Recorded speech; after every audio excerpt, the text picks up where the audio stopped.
O homem não nasce nada e se constrói pelas suas ações. Será que isso é verdade? Antes de eu começar esse vídeo, se inscreve nesse canal, deixa o dedo nesse like aí, que eu sei que você não deixou ainda, e comenta qualquer merda aí pra me xingar, qualquer coisa, tá? Comenta aí, que eu preciso do seu comentário pra esse vídeo ficar cada vez mais relevante. Então, vamos lá. Sir Lewis Carroll Davidson Hamilton vai correr esse fim de semana em Imola e vai estrear na casa da Ferrari. E talvez o ponto para ele esse fim de semana nem correr por pontos, mas correr contra a sua própria história. A Ferrari a gente sabe que tem um público bastante apaixonado e eu já vi casos, né, de pilotos italianos não receberem aplausos da Ferrari porque eles estavam torcendo mais para o piloto francês que estava na Ferrari. Então é uma torcida bastante apaixonada pela equipe, a torcida italiana. E o Hamilton vai enfrentar essa torcida correndo de vermelho pela primeira vez esse fim de semana.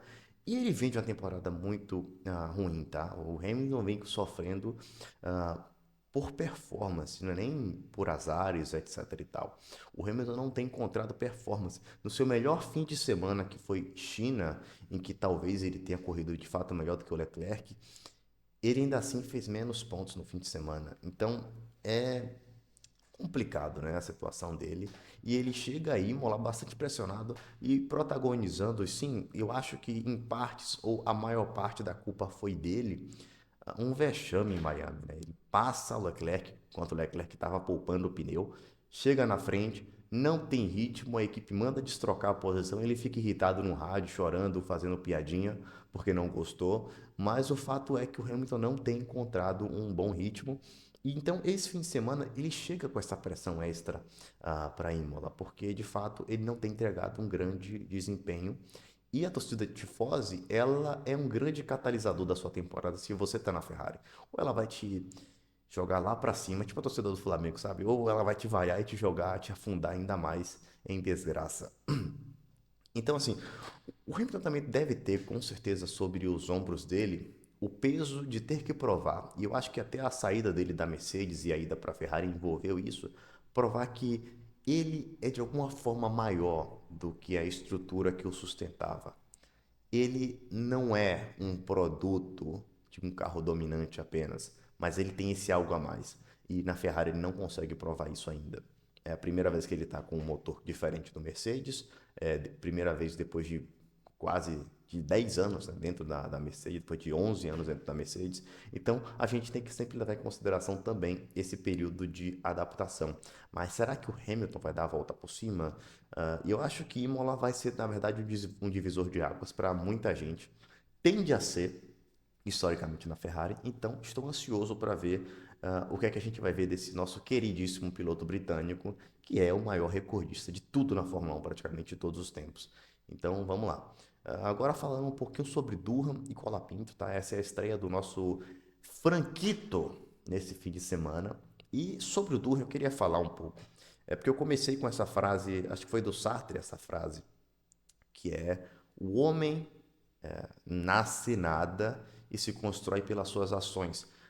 E a gente vê que a Alpine não deixou, e eu vou falar aqui de fato, eu vou afirmar para vocês, não deixou o Durham construir algo para se provar na Fórmula 1. Porque o Durham ele corre 6 corridas em pistas que ele nunca correu. E quando ele chega finalmente na temporada europeia, que é quando os pilotos de Fórmula 4, de freca, esses pilotos agora do grid que correm essas categorias, eles estão mais acostumados com essa pista, já tem um traçado que eles sabem correr nessas pistas. Então, quando ele ia finalmente chegar em pistas que ele conhece, falar, gente, agora já estou acostumado, já saí daquele pandemônio, a equipe fala, não, não melhorou sua situação, você está despedido. E trouxeram um Colapinto que já está acostumado. Para o Colapinto talvez seja a melhor estreia possível. A gente viu ano passado, quando ele correu em Monza, que foi uma pista que ele já conhecia, como ele foi bem. Azerbaijão, se eu não me engano, ele conhecia também? Não, né? Não lembro agora, acho que não. Acho que ele não conhecia Azerbaijão, não. Mas conseguiu andar bem também. Só que assim, eu não acho de fato que o Colapinto seja tão superior assim ao Durham, tá? Sinceramente, eu não consigo sentir isso. Ano passado, apesar das boas 3 primeiras corridas do Colapinto, depois disso ele foi um fiasco total. Ele termina a temporada muito abaixo. Então, isso mostra também que nem sempre a primeira experiência que a gente tem com o piloto, a primeira análise, é a que fica. Então, isso mostra também um pouco, gente, uma Alpine sem rumo, né? Uma Alpine que vem trocando o nome de piloto, o nome de chefe de equipe há muito tempo. Talvez o último que você lembre seja o Otmar, se você for um pouco mais interessado. Se você não for tão interessado, na sua cabeça, o chefe de equipe da Alpine foi o Cyril, que não está lá desde 2020. E vinte. E de lá para cá tiveram já o quê? 6 chefes de equipe diferentes. Então, talvez para esse momento a retirada do motor Renault tenha sido de fato bem inteligente, porque uma equipe que não consegue fazer o básico não adianta tentar desenvolver estruturas um pouco mais complexas.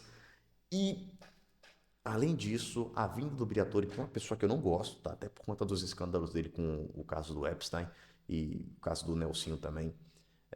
Talvez a vinda dele seja de fato o que a Alpine precisava, alguém mais experiente, com pulso e com melhor gestão de pilotos, tá? Assim, falar melhor gestão de pilotos com o Briatore é complicado, mas eu vou defender ele por conta de um seguinte ponto. Ele sempre soube tratar muito bem um primeiro piloto, apesar dele cagar na cabeça do segundo. Mas também, sinceramente, na Benetton, o segundo piloto dele eram horríveis. Na Renault, não. Na Renault ele foi sacando a controle.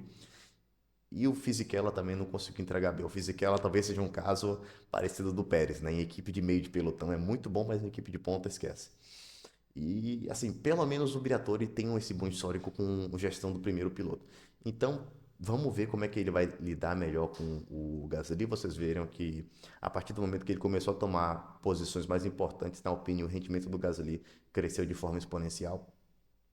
Então, vamos esperar para ver essa nova fase da Alpine ano que vem, com o motor Mercedes, que é alegadamente o melhor do grid. Então, assim, ah, eu acho que essa temporada de fato, tem sido uma temporada de testes e de transição para a Alpine. Eu não duvido até pintar um Paul Aaron em algum momento da temporada.